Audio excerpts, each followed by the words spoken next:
இந்த பதிவில் எதை பற்றி பார்க்க போகிறோம்னு சொன்னால் தெய்வீக குளியல். இந்த தெய்வீக குளியல் இது மாந்திரிகம் செய்யும் மாணவர்களுக்கும் உறுதுணையாக இருக்கும். அது மட்டும் இல்லை, வீட்டில் தீய சக்தி, பில்லி சூனியம், ஏவல், செய்வன கோளாறு, கண் திருஷ்டி அதில் பாதிக்கப்பட்டிருந்தால் அவங்களுக்கும் இந்த பதிவு ரொம்ப உதவியாக இருக்கும். நாம் சாதாரணமாக எடுத்துக்கொள்ளும் குளியலுக்கும் இந்த தெய்வீக குளியலுக்கும் சிறு வித்தியாசம் மட்டும்தான் இருக்கும். இந்த குளியலை எடுத்துக்கொள்ளும் முந்தைய நாள் இரவே இங்கே நான் சொல்லக்கூடிய பொருள்லாம் சேர்த்திக்காங்க.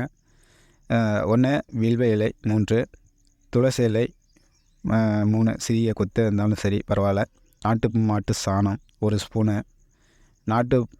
நாட்டு பசு கோமியம் 2 ஸ்பூனு, பச்சை கற்பூரம் 1 ஸ்பூன் அளவு பொடி செஞ்சுக்காங்க.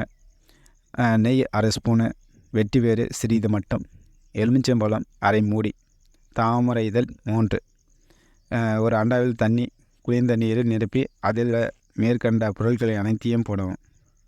எலுமிச்சம்பழம் தோலை பிழிந்து விட்டு தோலை உள்ளே போட்டு விடுங்க. அப்புறம் மேல் பாகம் ஒரு துணியை, வெள்ளை துணியை நல்லா போட்டு நல்லா இறுக்கி கட்டிக்காங்க. அதிகாலை எழுந்து காலையில் கடன்களை முடித்து விட்டு எங்கள் நீரில் குளிச்சுக்காங்க.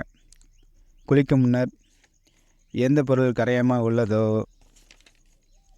அந்த பொருள் கையில் எடுத்துக்கொண்டு கிழக்கு நோக்கி நின்று உங்கள் தலைக்கு பின்பக்கம் போட்டு விடுங்க. அதன் பின்னால் அண்டாவில் உள்ள நீரை குளிக்கும் அந்த டப்பாவில் அந்த 5 விரலை கையை வச்சு, இந்த நீர் புனித நீர், கங்கா, யமுனா, சரஸ்வதி, கோதாவரி, சௌபர்ணிகா ஆகிய நதிகளின் புனித நீர். இந்நீரில் நீராடுகின்றேன், சகல தோஷங்களும் என்னை விட்டு போகட்டும், ஸ்ரீ மகாவிஷ்ணு துணை இருக்கட்டும், ஸ்ரீ மகாலட்சுமி என் முகத்தில் நிற்கட்டும் என்று கூறி தலையின் நீரை ஊற்றவும். இதே போல் 3 முறை நீரை எடுத்து தலைக்கு ஊற்றிக்கோங்க. அப்புறம் எப்பொழுதும் போல் சோப்பு போட்டு குளிச்சுக்கலாம். ஏதோ ஒரு சோப்பு, வாசனை சோப்பு போட்டு நார்மலாக குளிக்கிற மாதிரி குளிச்சுக்காங்க. நீர் முழுவதையும் இது இந்த அண்டாவில் இருக்கிற நீர் ஃபுல்லாகவே குளிச்சுக்காங்க, கீழே வேஸ்ட் பண்ணக்கூடாது. வாரம் 3 முறை இது மாதிரி பண்ணிக்காங்க. குளிக்கிறதுக்கு முன்னாடியே ஒரு 5 நிமிஷத்துக்கு முன்னாடியே தலை முதல் பாதம் வரை தயிர், நாட்டு பசு தயிர் இருந்துச்சுன்னா நல்லது. இப்போ எங்கே கிடைக்கிது, அதுனா எதுவும் கிடைக்கிறதில்ல. உங்களுக்கு கிடைச்சா வாங்கிக்கோங்க, ஒன்றும் பிரச்சனை இல்லை. தலை முதல் பாதம் வரை தொலைவி அப்புறமேட்டு இந்த குளியில் மேற்கொள்ளுங்க.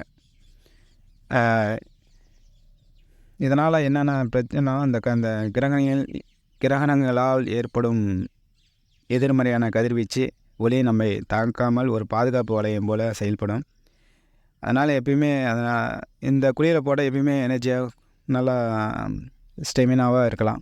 எந்த ஒரு பிரச்சனையும் வராது, சுறுசுறுப்பாக இருக்கும், பாசிட்டிவ் எனர்ஜி நிறையா நம்ம உடலில் இருக்கும், நேர்மறை சக்தி குணம் இருக்கலாம். இதுதான் இந்த பதிவு. இது எல்லோரும் குளிக்கலாம். மாந்திரிக மாணவர்கள் மட்டும் குளிக்க வேண்டிய ஒரு இது இல்லை. சாதாரண மனுஷன் நம்மளும் குளிக்கலாம். வீட்டு இல்லத்தரசி அவங்களுக்கும் இது யூஸ்ஃபுல்லாக இருக்கும். குளிங்க. வாரத்தில் வரும் வெள்ளிக்கிழமை பார்த்து குளிங்க, நல்லாவே இருக்கும். இது வீட்டிலேயும் தெளிக்கலாம். இந்த புனித நீரை வீட்லேயும் தெளிக்கலாம், ஒன்றும் பிரச்சனை இல்லை. லட்சுமி கடாட்சம் சுபட்சமாக இருக்கும். எல்லாமே நல்லா இருங்க. பிடிச்சிருந்தா இந்த வீடியோ சப்ஸ்கிரைப் பண்ணுங்கள், லைக் பண்ணுங்கள், ஷேர் பண்ணுங்கள், கமெண்ட் பண்ணுங்கள். தேங்க்யூ.